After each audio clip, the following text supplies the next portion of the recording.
Dear guests, the next panel discussion is Accelerating the Energy Transition Through Pragmatic Solutions. Please take your seat while our speakers prepare for the panel. Exceeds 1,000 megawatts. But despite this, during the first quarter of 2025, renewables provided only 22% of electricity generation, while in Europe, we're approaching 50%. The EU average was 42.5%, with Greece at around 25%. So we have a long way to go. And my colleagues here will tell us how we're going to get there. At present, EAC is Cyprus' single state-owned conventional electricity provider, producing electricity by burning expensive diesel with high emissions. About 80% of renewables electricity production is in the hands of a few producers who are also acting as suppliers. In effect, they act as a cartel, selling their electricity at just below EAC prices. And we heard from the minister earlier on about some of his concerns regarding how the competitive electricity market may or may not work.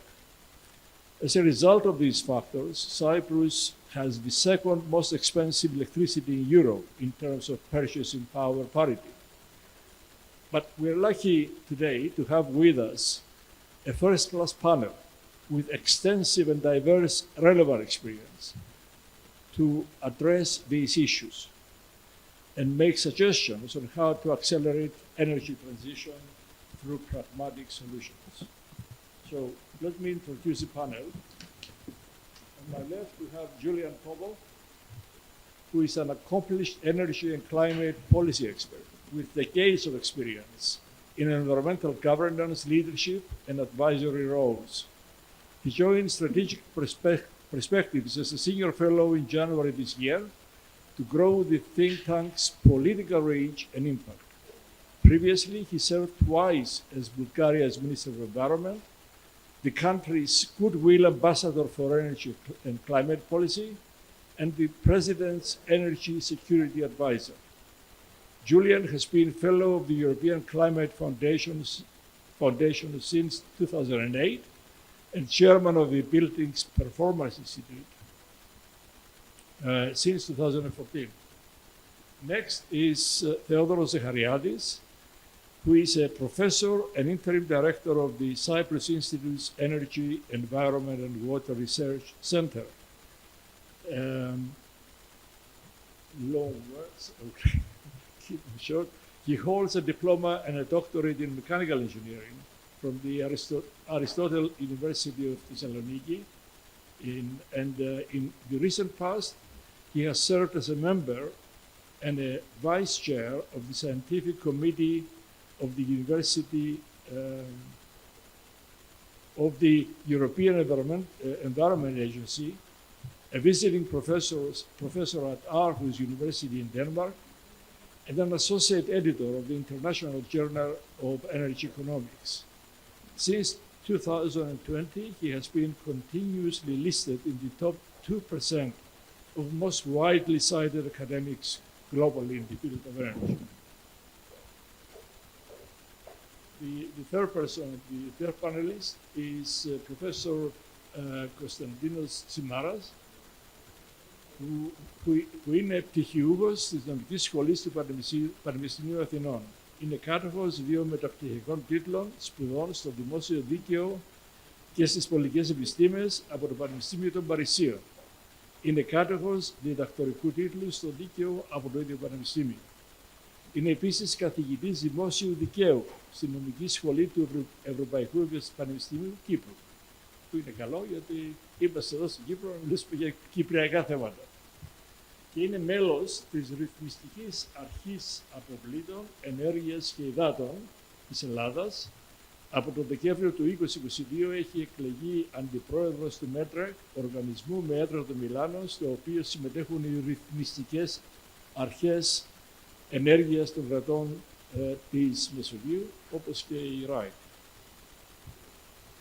Και Δικαίωμα του 2024 εξελέγει πρόεδρος του RAAEY, του Ευρωπαϊκού Οργανισμού, στον οποίο υπάρχουν οι ρυθμιστικές αρχές υδάτων και των ευρωπαϊκών κρατών.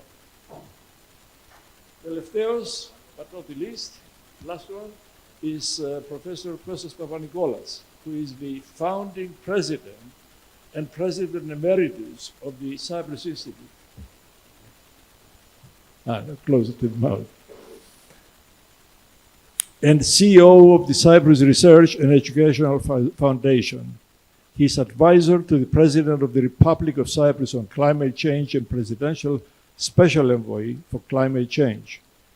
He holds BSc and PhD degrees in physics from MIT in the United States, and he is a nuclear and particle physicist with over 35 years experience. So if we ever want to go from wind and solar into nuclear, we have the man here. So I will start by asking questions, and I will start, if I can find my, with Julian. You have been in Cyprus a few times, and you have some knowledge of the energy challenges we face. You have also held a number of very senior positions, and you are still, of course, related to the climate policy. What do you suggest we do to accelerate energy transition in Cyprus?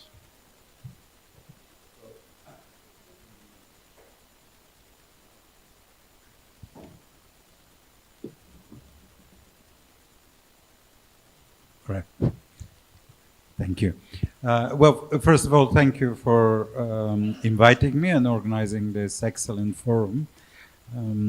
Very good time ahead of the presidency that Cyprus will assume from 1st of January. I will share some experience from other countries, mostly Bulgaria, not so much because I'm Bulgarian and I know probably a little bit more about Bulgaria than about other countries, but it is somehow in the wider region, and provides some interesting example. But the first thing that I would say is that if we want to have good answers to these questions, we need data. The data exists, it's not shared.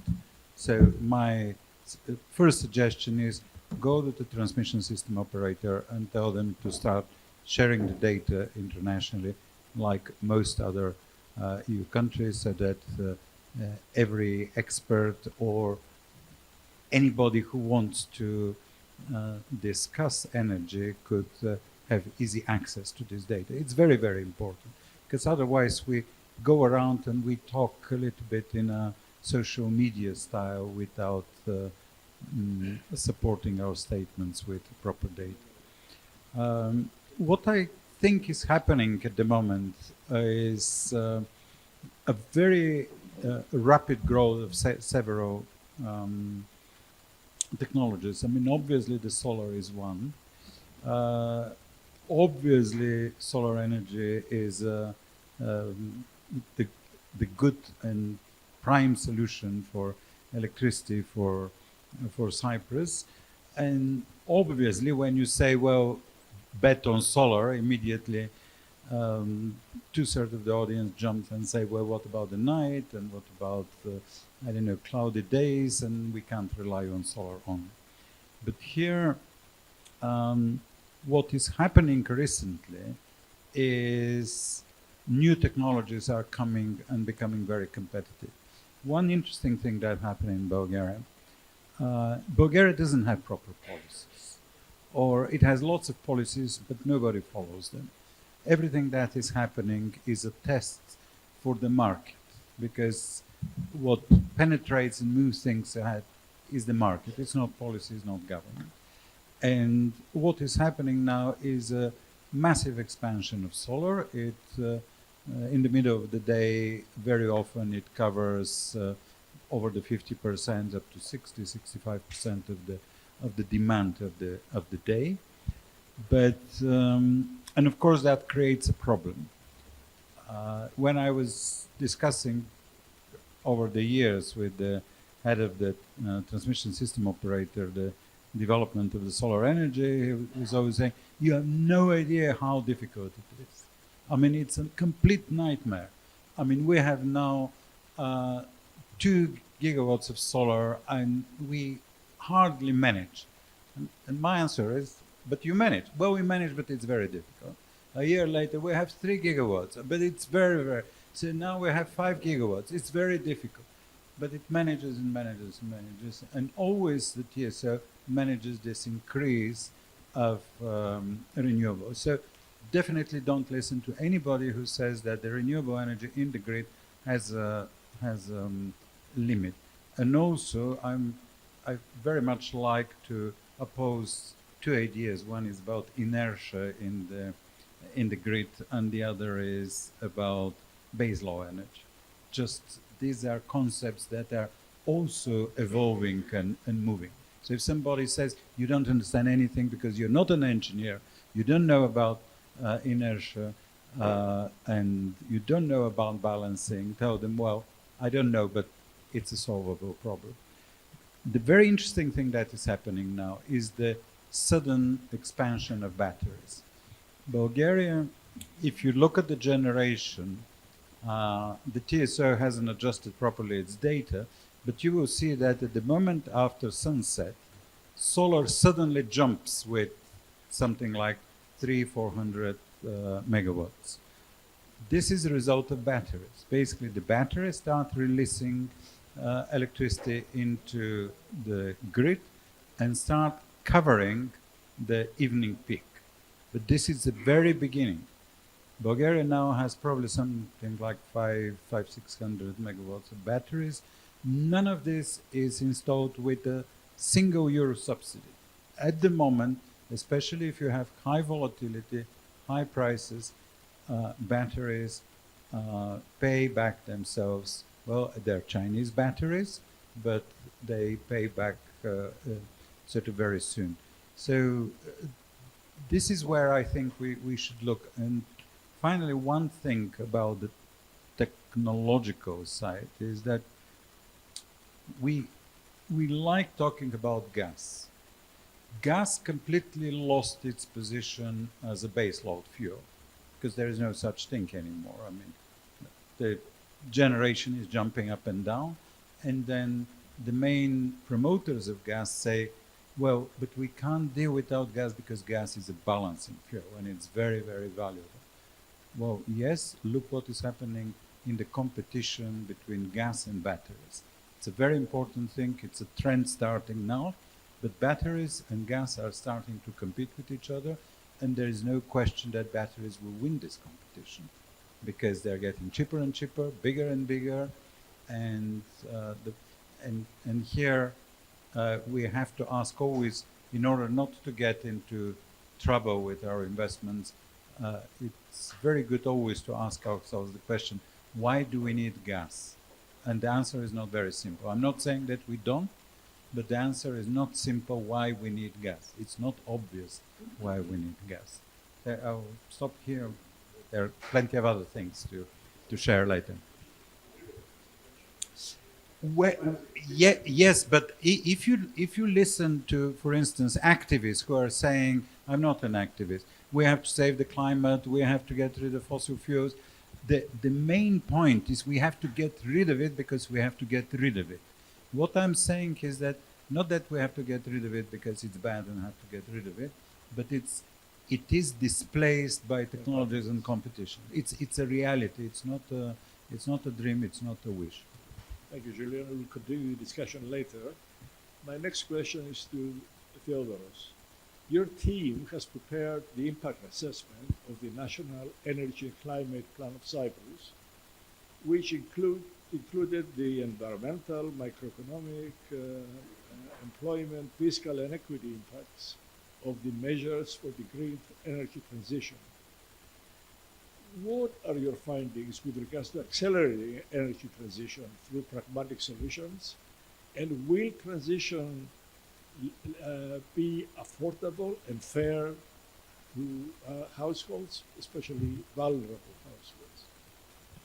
Yeah. Thank you for inviting me to this very nice event and this very interesting panel discussion. First of all, let me start by saying that I would like to see the glass half full, which means that, okay, Cyprus is late or is low in terms of penetration of renewables, but it does not have any resources of the traditional renewables with which most other European countries are endowed. So no hydropower, and even wind power, which started to accelerate faster in the rest of the world compared to solar, cannot be exploited very much here because of the low wind potential. So we are not that low. And the penetration of renewables, even in terms of how much electricity has been produced, despite the curtailments because of the lack of storage, has doubled within 3 years. So this 25% was about 10% 5 years ago, or less than 5 years ago. So let's see the glass half full.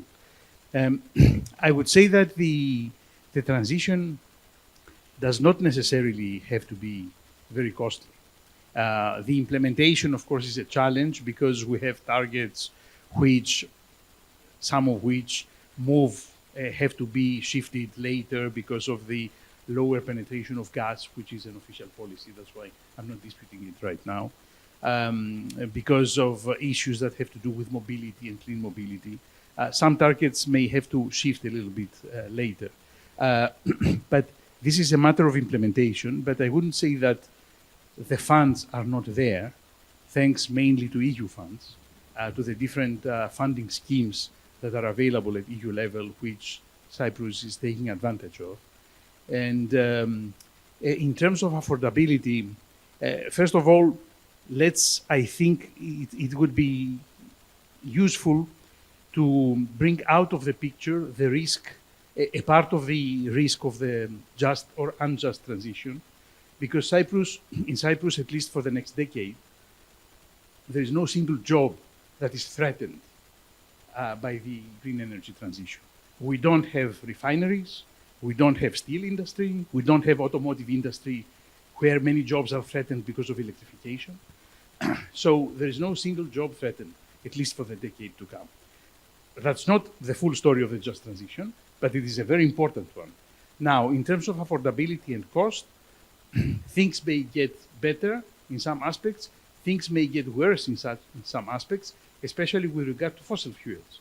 Because if, as scheduled, the implementation of the new emissions trading system in Europe is going to start in 2027, transport fuels will become a bit more expensive. Of course, the expenditures for transport fuels and heating fuels are, as economists call them, regressive. So lower income households spend more as a fraction of their income on these. So this has to be compensated.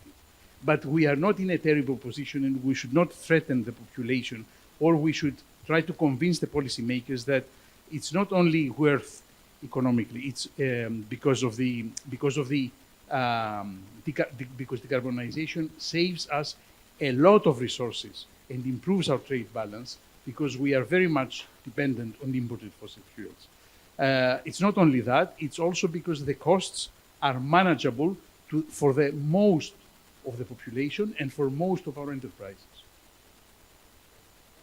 Let's hope that your optimism proves to be right, but thanks for the answer. Konstantinos, με βάση την επιτυχία της Ελλάδας, μπορείτε να κάνεις προτάσεις σχετικά με περαιτέρω τρόπο ανάπτυξης των ΑΠΕ στην Κύπρο, ιδίως σε συνδυασμό με λήψη μέτρων για τη μεγιστοποίηση της αποδοτικότητας. Ευχαριστώ πάρα πολύ καταρχήν για την πρόσκληση να παρευρεθώ στο πάρα πολύ ενδιαφέρον συνέδριο. Είχα την ευκαιρία να παρακολουθήσω και κάποιες εκ των προηγουμένων συζητήσεων, οι οποίες ήταν πραγματικά πάρα πολύ ενδιαφέρουσες. Είναι γεγονός ότι στο πλαίσιο της προστασίας του περιβάλλοντος, της αντιμετώπισης κλιματικής κρίσης και της απανθρακοποίησης, η Ευρωπαϊκή Ένωση έχει δώσει συγκεκριμένες οδηγίες, μεταξύ των οποίων είναι και η περαιτέρω ανάπτυξη των ΑΠΕ.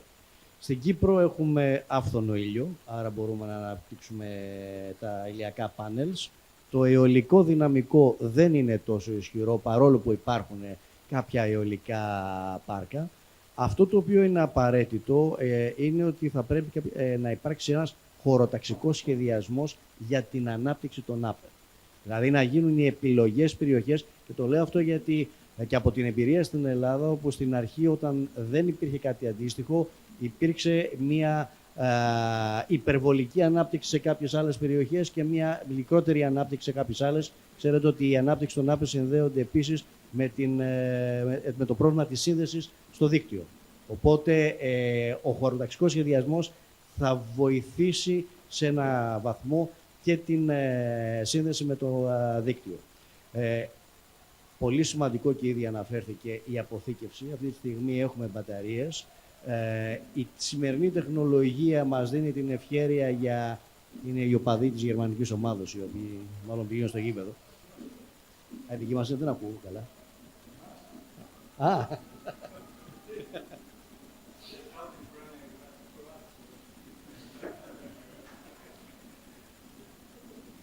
Έλεγα λοιπόν ότι οι μπαταρίες, η αποθήκευση, πολύ σημαντικό στοιχείο. Η σημερινή τεχνολογία μας δίνει τη δυνατότητα, αν θυμάμαι καλά, γύρω στις 3-4 ώρες με αποθήκευση. Οι τεχνικοί λένε ότι συντόμως θα έχουμε και μπαταρίες που θα μας επιτρέπουν αποθήκευση για 9 ίσως και 10 ώρες.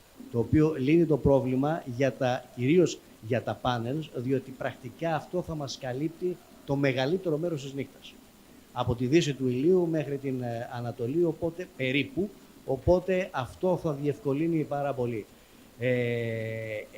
Είναι πάρα πολύ σημαντικό το ζήτημα της σύνδεσης των ΑΠΕ στο δίκτυο.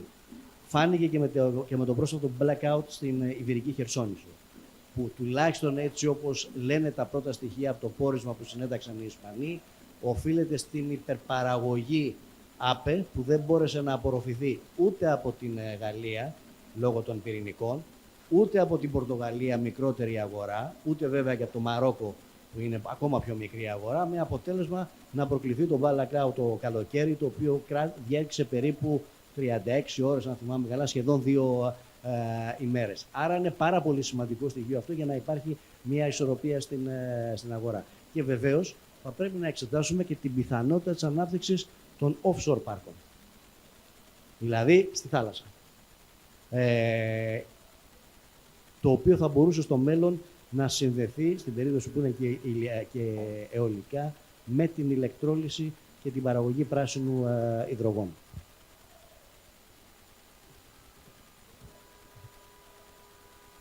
Θεωρείται ένα πολύ σημαντικό ζήτημα. Η αφαλάτωση και ιδιαίτερα για την Κύπρο, μια και που στην Ρυθμιστική Αρχή Ενέργειας Ελλάδος έχουμε και το νερό πρόσφατα, όπως και η αντίστοιχη βουλγαρική, όχι η βουλγαρική αρχή, όπως και η Ιταλική αρχή, η αφαλάτωση είναι ένα πολύ σημαντικό στοιχείο. Είναι τρομερά ενεργοβόρα. Άρα χρειάζεσαι ή δυνατόν μονάδες ΑΠΕ κοντά στην μονάδα αφαλάτωσης, μπαταρίες, βεβαίως υπάρχει και το κομμάτι το περιβαλλοντολογικό της αναπόθεσης του άλατος, αλλά αυτό είναι άλλο ζήτημα, αλλά όντως η ΑΠΕ είναι ένα πολύ καλό εργαλείο και ότι οι project αναπτύσσονται αυτή τη στιγμή στην Ελλάδα συνδυάζονται με την ανάπτυξη ΑΠΕ κοντά στις μονάδες αφαλάτωσης για τη συνεχή παροχή ενέργειας.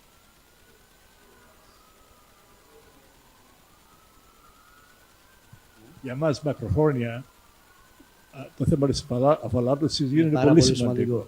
Και για την Ελλάδα, κυρίως για τα νησιά.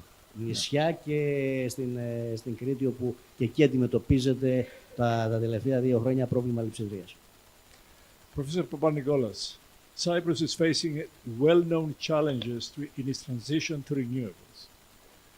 The issue of being energy isolated has now entered the public debate, especially in relation to GSI.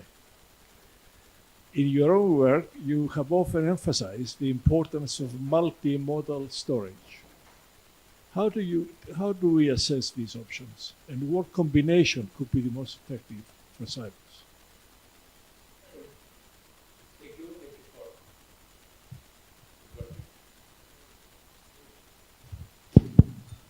Ναι. Thanks, Charles. This distinguished panel. Let me start a little bit broadly. Although I prepared some slides with numbers, I would like to reemphasize some numbers. You already said it yourself. It's the second most expensive. So most expensive, second most expensive electricity in EU.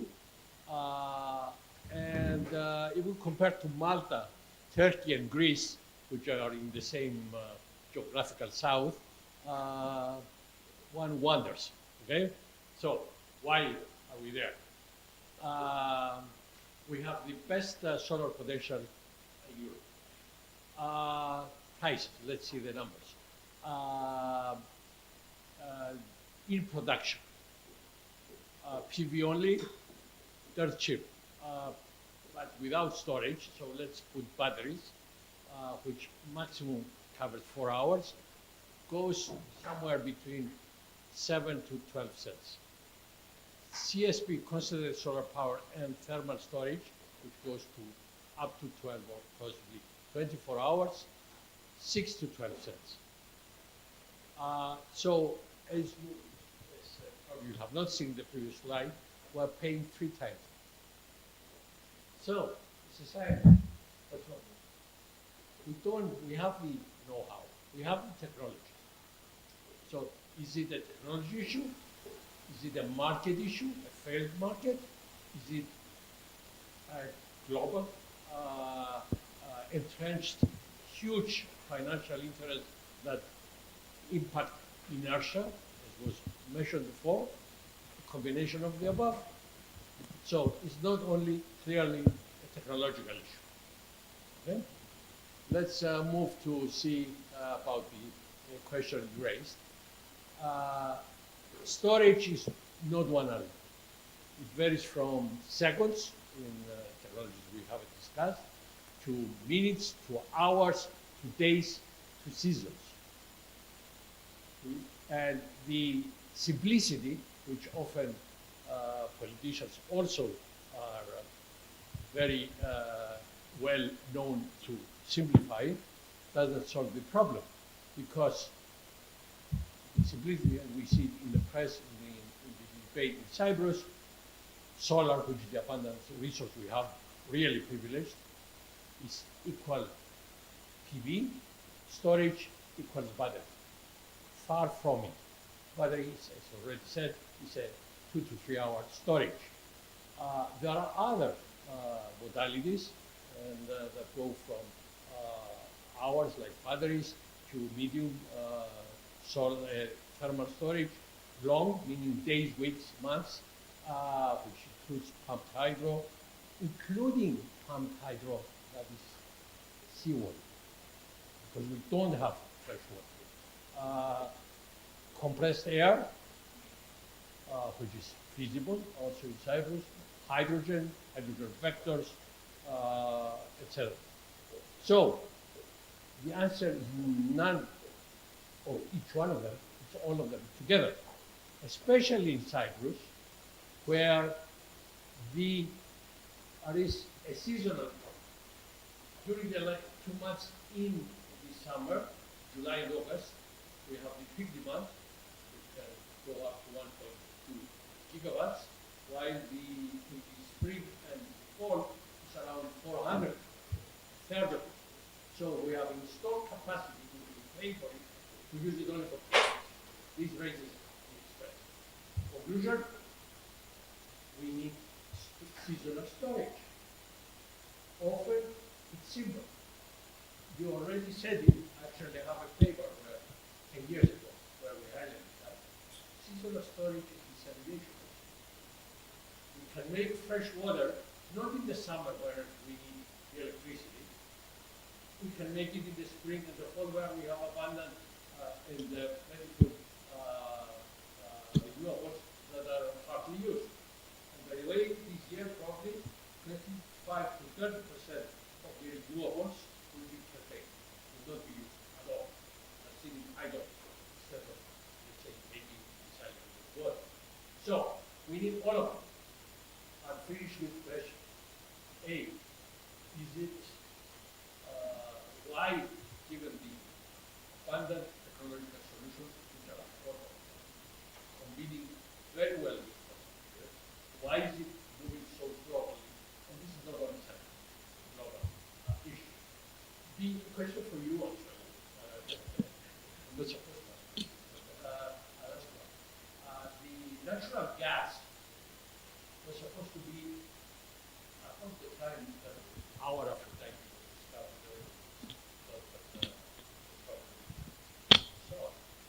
bridge solution. And the bridge has a beginning and an end. And at that time, the bridging was to be about now, which will be ended. I would do the right thing by starting to build our bridge now, or should we fast track and get an extra go with renewables?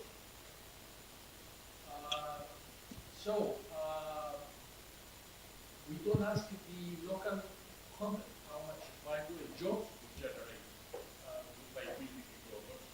This is often missed, and this has to do with just transition, because we can maybe not lose jobs, but we can create them.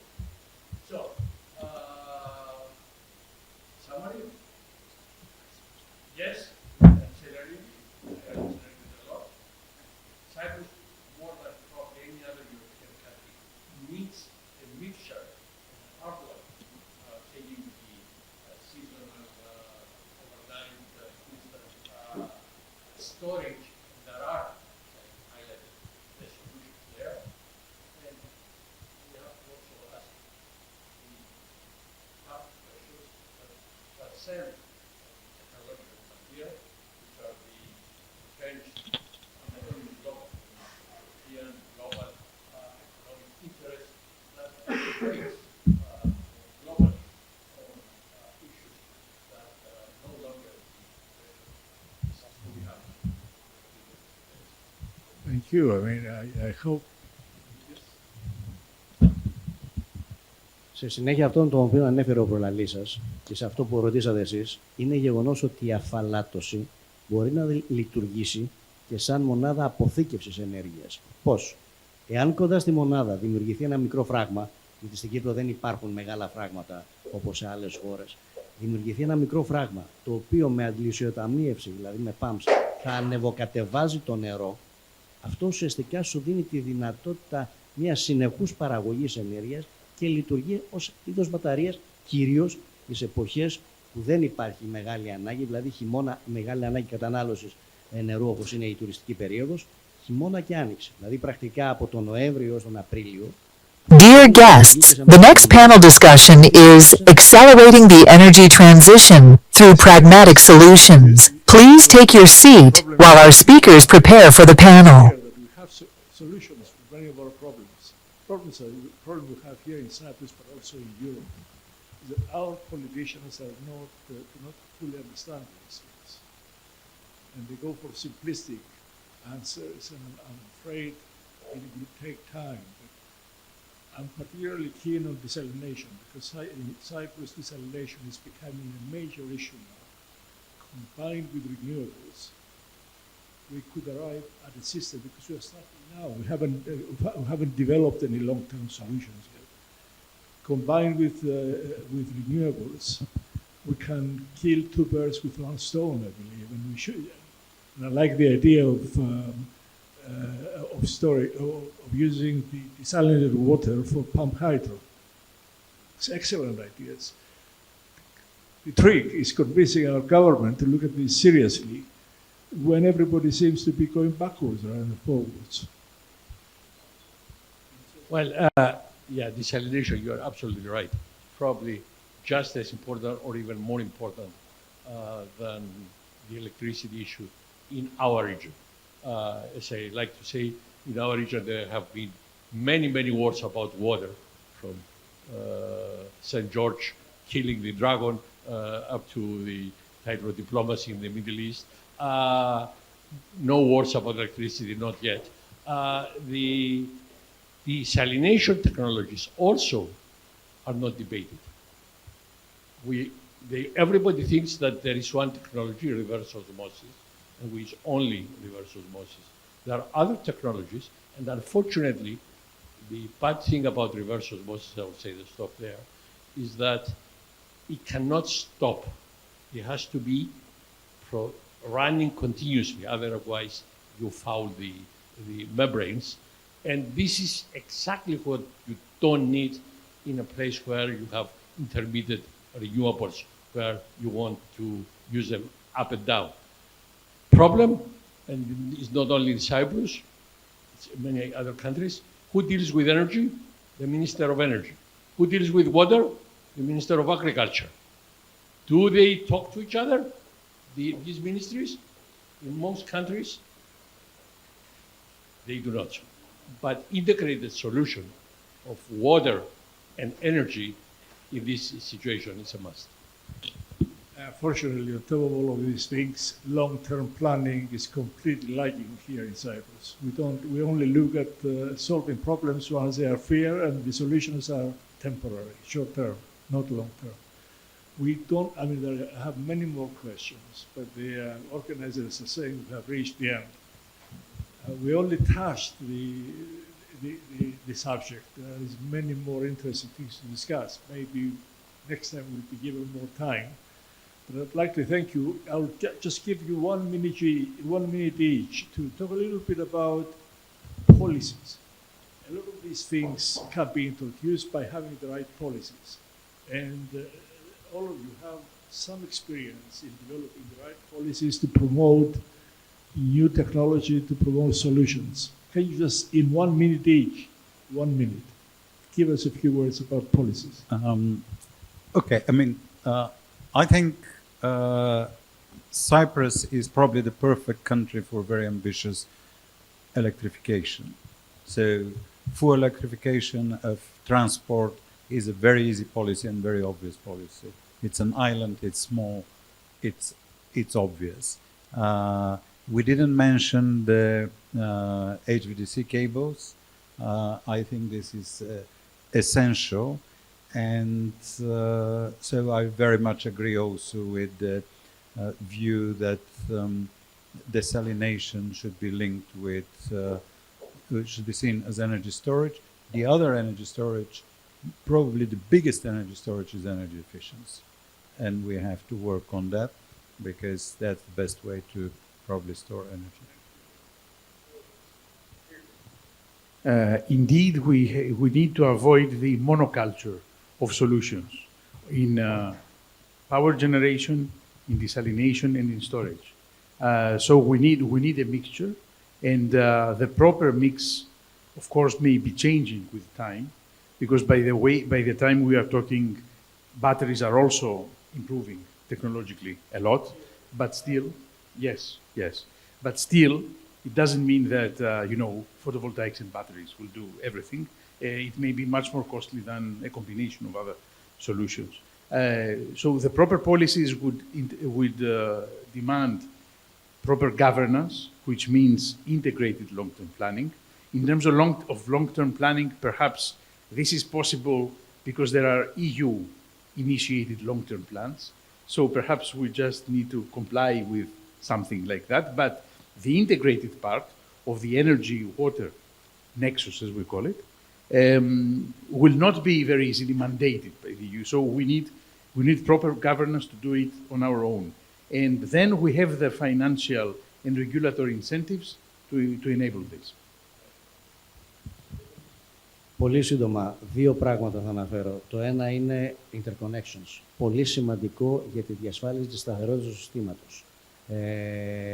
Φάνηκε και στα βαλκανικά κράτη-μέλη της Ευρωπαϊκής Ένωσης, που είναι γεωγραφικά απομονωμένα, με λίγες διασυνδέσεις, είναι πολύ σημαντικό στοιχείο. Και δεν είναι τυχαίο ότι τα Δυτικά Βαλκάνια, που είναι υποένταξη, συνεχώς ζητούν διασυνδέσεις. Κάνει η δεύτερη διασύνδεση το Μαυροβούνιο με την Ιταλία, η Αλβανία και εμείς επίσης στην Ελλάδα μια δεύτερη διασύνδεση με την Ιταλία. Η διασύνδεση λοιπόν Κύπρου-Κρήτης είναι ένα πολύ σημαντικό στοιχείο για energy security, sustainability και διατήρηση των τιμών.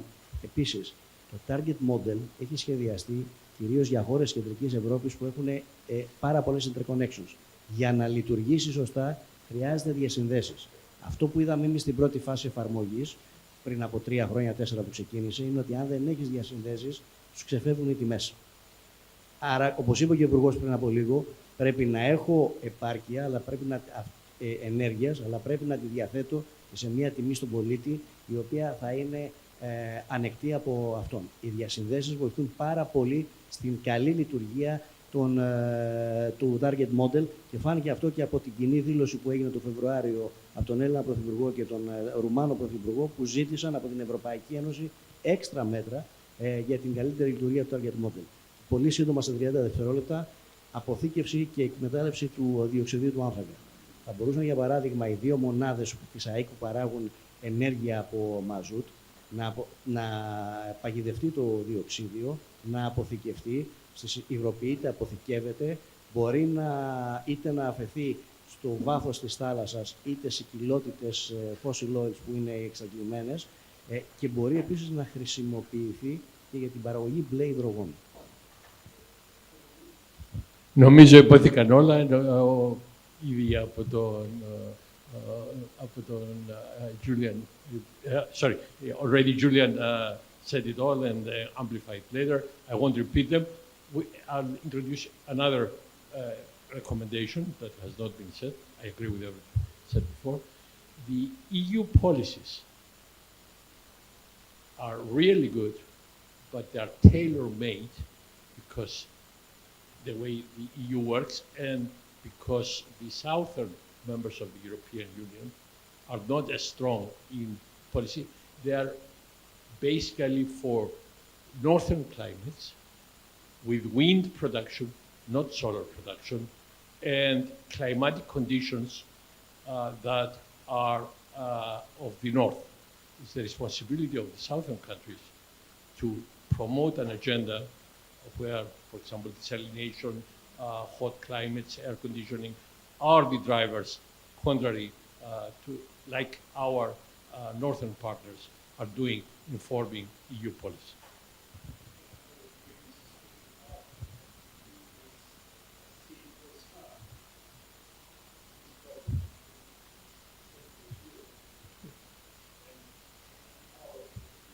Also, southern Italy, I said so, but we have to work together, all the European, all the Club 7